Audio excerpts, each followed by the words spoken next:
शांती. आज आहे 14/10/2025 ची मुरली. महावाक्य आहे, गोड मुलांनो, हे पुरुषोत्तम संगमयुग कल्याणकारी युग आहे. यामध्येच परिवर्तन होते. तुम्ही कनिष्ठ पासून उत्तम पुरुष बनता. प्रश्न आहे, या ज्ञान मार्गामध्ये कोणती एक गोष्ट आहे जिचा विचार केल्याने अथवा बोलल्याने कधीही उन्नती होऊ शकत नाही? उत्तर आहे, ड्रामामध्ये असेल तर पुरुषार्थ करू, ड्रामा करवेल तर करू, असा विचार करणाऱ्यांची किंवा बोलणाऱ्यांची कधीही उन्नती होऊ शकत नाही. असे म्हणणेच चुकीचे आहे. तुम्ही जाणता, आता आपण जो पुरुषार्थ करत आहोत तो देखील ड्रामामध्ये नोंदलेला आहे. पुरुषार्थ करायचाच आहे. गीत आहे, यह कहानी है दिये की और तूफान की. ओम शांती. ही आहे कलियुगी लोकांची गाणी, परंतु याचा अर्थ ते जाणत नाहीत. तो तुम्ही जाणता. तुम्ही आहात आता पुरुषोत्तम संगम युगी. संगम युगाच्या सोबत पुरुषोत्तम देखील लिहायला हवे. मुलांना ज्ञानाचे पॉइंट्स लक्षात नसल्याने मग अशा प्रकारचे शब्द लिहायला विसरून जातात. हे शब्द मुख्य आहेत, याचा अर्थ देखील तुम्हीच समजू शकता. पुरुषोत्तम मास देखील असतो. हे मग आहे पुरुषोत्तम संगम युग. या संगम युगाचा देखील एक सण आहे. हा सण सर्वात उच्च आहे. तुम्ही जाणता, आता आपण पुरुषोत्तम बनत आहोत. उत्तम ते उत्तम पुरुष, उच्च ते उच्च, श्रीमंताहून श्रीमंत नंबर 1 म्हणणार लक्ष्मी नारायण यांना. शास्त्रांमध्ये दाखवतात, मोठा प्रलय झाला, मग नंबर 1 श्रीकृष्ण पिंपळाच्या पानावर सागरामध्ये आला. आता तुम्ही काय म्हणणार? नंबर 1 आहे हा श्रीकृष्ण, ज्याला आज श्याम सुंदर म्हणतात. दाखवतात, अंगठा चोखत आला, मूल तर गर्भातच राहते. तर सर्वप्रथम ज्ञानसागरातून निघालेला उत्तम ते उत्तम पुरुष श्रीकृष्ण आहे. ज्ञानसागराद्वारे स्वर्गाची स्थापना होते. त्यामध्ये नंबर 1 पुरुषोत्तम हा श्रीकृष्ण आहे. आणि हे आहेत ज्ञानाचा सागर, पाण्याचा नाही. प्रलय देखील काही होत नाही. काही नवीन नवीन मुले येतात तर बाबांना मग जुने पॉइंट्स रिपीट करावे लागतात. सतयुग, त्रेता, द्वापर, कलयुग ही 4 युगे तर आहेत. 5वे मग आहे पुरुषोत्तम संगम युग. या युगामध्ये मनुष्यांचे परिवर्तन होते. कनिष्ठ पासून सर्वोत्तम बनतात. जसे शिवबाबांना देखील पुरुषोत्तम अथवा सर्वोत्तम म्हणतात ना, ते आहेतच परम आत्मा, परमात्मा. मग पुरुषांमध्ये उत्तम आहेत हे लक्ष्मी नारायण. यांना असे कोणी बनवले हे तुम्ही मुलेच जाणता. मुलांना देखील समजले आहे. यावेळी आपण पुरुषार्थ करतो असे बनण्यासाठी. पुरुषार्थ काही मोठा नाहीये, अतिशय सोपा आहे. शिकणाऱ्या देखील आहेत अबला, कुब्जा, ज्या काहीही शिकल्या सवरलेल्या नाहीत. त्यांच्यासाठी किती सोपे करून सांगितले जाते. बघा, अहमदाबादमध्ये एक साधू होता. म्हणत असे, मी काहीही खात पीत नाही. अच्छा, कोणी संपूर्ण आयुष्य खात पीत नाही, पण मग पुढे काय? प्राप्ती तर काहीच नाही ना. झाडाला देखील खाणे तर मिळते ना. खत, पाणी इत्यादी नॅचरल त्याला मिळते. ज्याने झाडाची वृद्धी होते त्याने देखील कोणती रिद्धी सिद्धी प्राप्त केली असेल. असे अनेक आहेत जे आगीवरून, पाण्यावरून चालत जातात. याने फायदा तरी काय होणार? तुमचा तर या सहज राजयोगाने जन्मजन्मांतरीचा फायदा आहे. तुम्हाला जन्मजन्मांतरासाठी दुःखीपासून सुखी बनवतात. बाबा म्हणतात, मुलांनो, ड्रामा अनुसार मी तुम्हाला गूढ गोष्टी सांगतो. जसे बाबांनी सांगितले आहे, शिव आणि शंकराला का एकत्र केले आहे? शंकराचा तर या सृष्टीवर पार्टच नाहीये. शिवाचा, ब्रह्माचा, विष्णूचा पार्ट आहे. ब्रह्मा आणि विष्णू यांचा ऑलराऊंडर पार्ट आहे. शिवबाबांचा देखील यावेळी पार्ट आहे, जे येऊन ज्ञान देतात आणि मग निर्वाण धाममध्ये निघून जातात. मुलांना संपत्ती देऊन स्वतः वानप्रस्थमध्ये निघून जातात. वानप्रस्थी बनणे अर्थात गुरुद्वारे वाणीपासून परे अर्थात दूर जाण्याचा पुरुषार्थ करणे, परंतु असे परत तर कोणी जाऊ शकत नाही, कारण विकारी भ्रष्टाचारी आहेत. विकारातून जन्म तर सर्वांचा होतो. हे लक्ष्मीनारायण निर्विकारी आहेत, त्यांचा विकारातून जन्म होत नाही, म्हणून श्रेष्ठाचारी म्हटले जाते. कुमारी देखील निर्विकारी आहेत, म्हणून त्यांच्या समोर डोके टेकवतात. तर बाबांनी समजावून सांगितले आहे की शंकराचा काहीही पार्ट नाही. बाकी प्रजापिता ब्रह्मा तर जरूर प्रजेचा पिता झाला ना.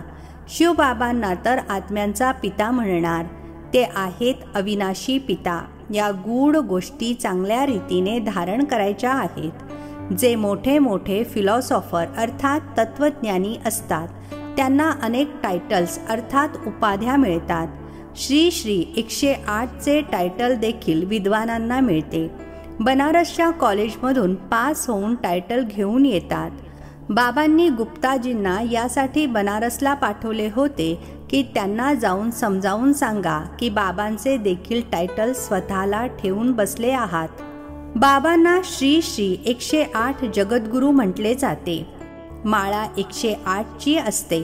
8 रत्न गायली जातात. ते पास विथ ऑनर होतात, म्हणून त्यांच्या नावाचा जप करतात. मग त्यांच्याहून कमी 108ची पूजा करतात.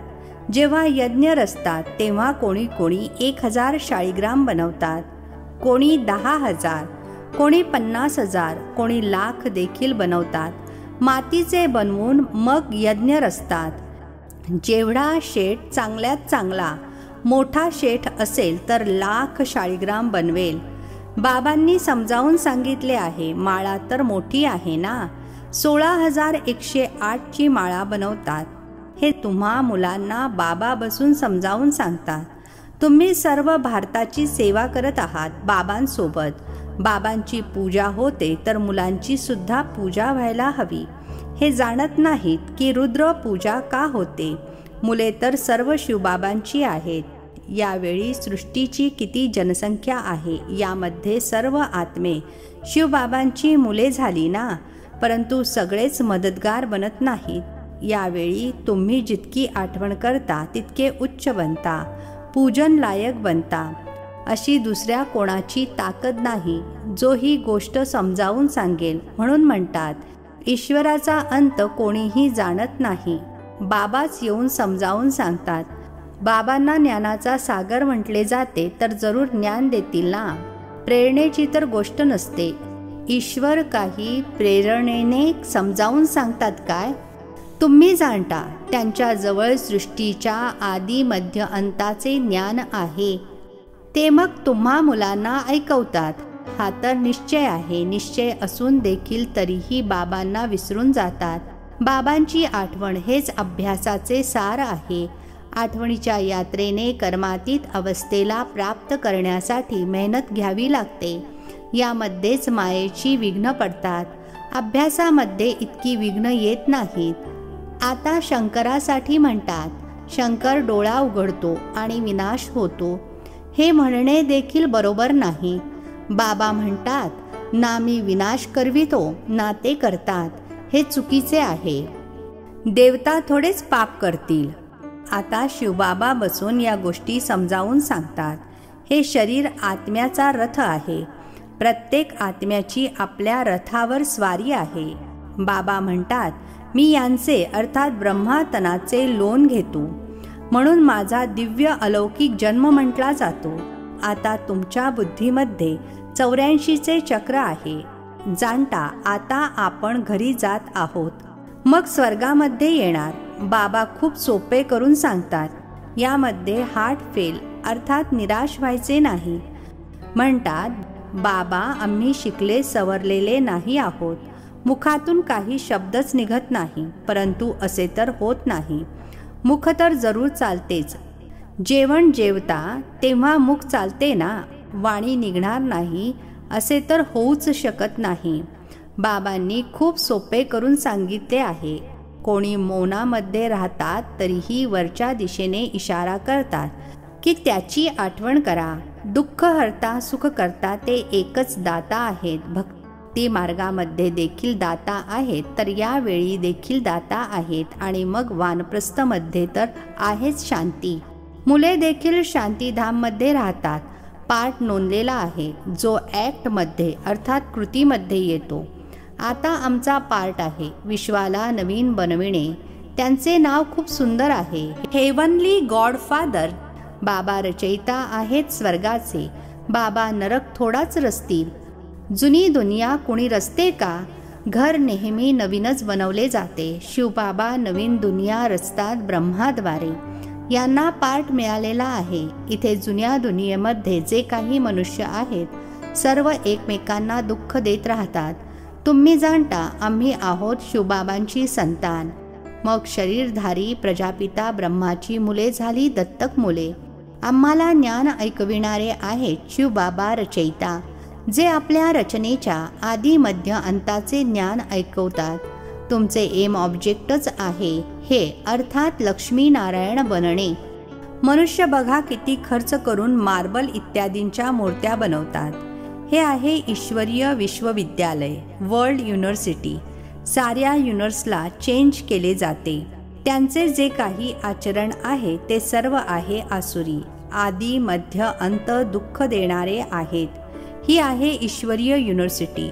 ईश्वरीय विश्वविद्यालय एकच असते, जे ईश्वर येऊन उघडतात, ज्याने साऱ्या विश्वाचे कल्याण होते. तुम्हा मुलांना आता राईट आणि रॉंग, योग्य आणि अयोग्यची समज मिळते. दुसरा कोणीही मनुष्य नाही जो समजत असेल. राईट रॉंगला समजावून सांगणारा एकच रायटियस अर्थात नीतिमान असतो, ज्याला ट्रुथ अर्थात सत्य म्हणतात. बाबाच येऊन प्रत्येकाला रायटियस अर्थात नीतिमान बनवतात. नीतिमान बनतील तर मग मुक्तीमध्ये जाऊन जीवनमुक्तीमध्ये येतील. ड्रामाला देखील तुम्ही मुलेच जाणता. आधीपासून अंतापर्यंत पाठ बजावण्यासाठी नंबरवार येतात. हा खेळ चालूच राहतो. ड्रामा शूट होत जातो. हा एव्हर न्यू अर्थात नित्य नवा आहे. हा ड्रामा कधीही जुना होत नाही. बाकी सर्व नाटके इत्यादी नष्ट होतात. हा बेहदचा अविनाशी ड्रामा आहे. यामध्ये सर्व अविनाशी पार्टधारी आहेत. अविनाशी खेळ किंवा मांडव बघा किती मोठा आहे.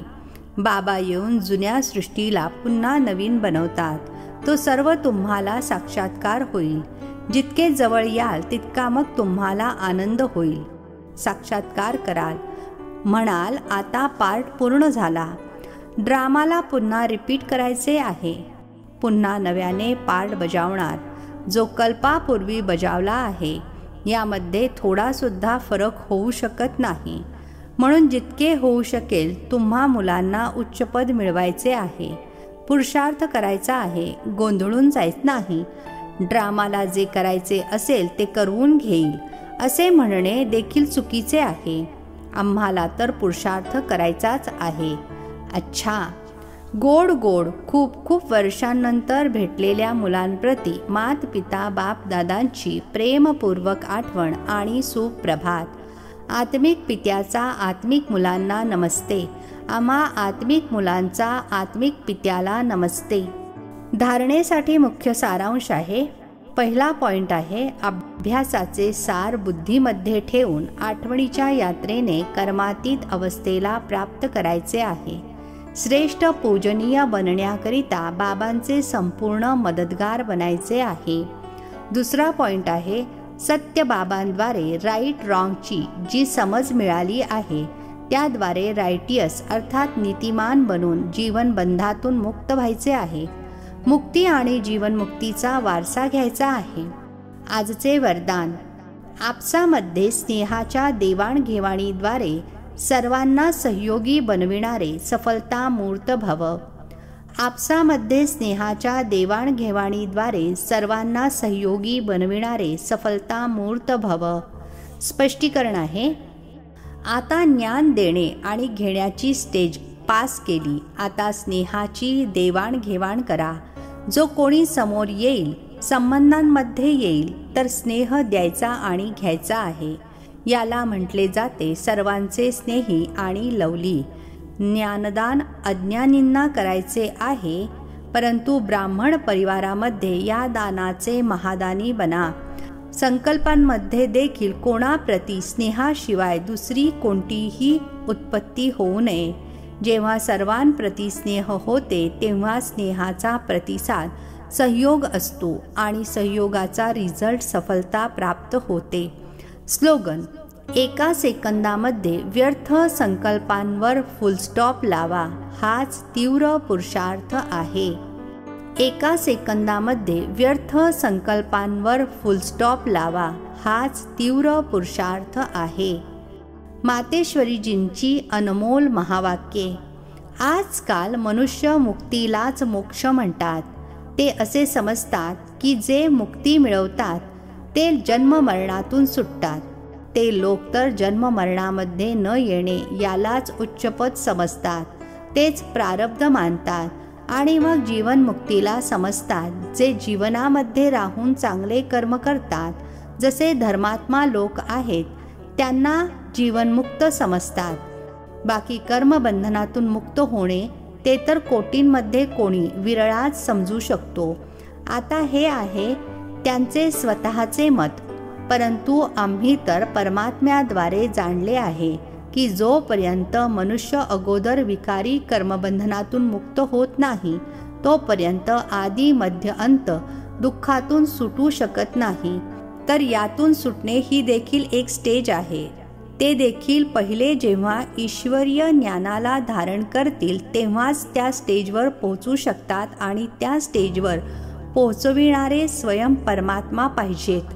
कारण मुक्ती जीवनमुक्ती तेच देतात। ते देखील एकाच वेळी येऊन सर्वांना मुक्ती जीवनमुक्ती देतात।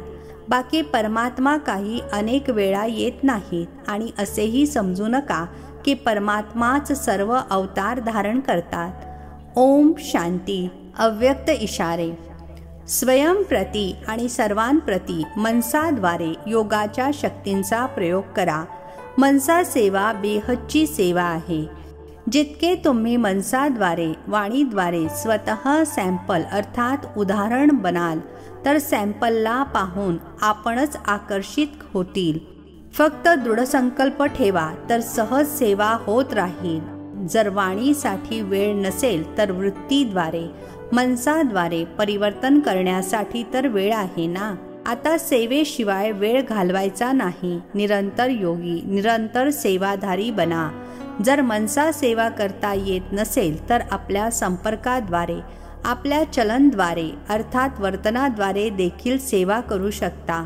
अच्छा, ओम शांती। नवनवीन मराठी व्हिडिओज प्राप्त करण्यासाठी सबस्क्राईब करा मराठी गॉडलीवूड चॅनलला।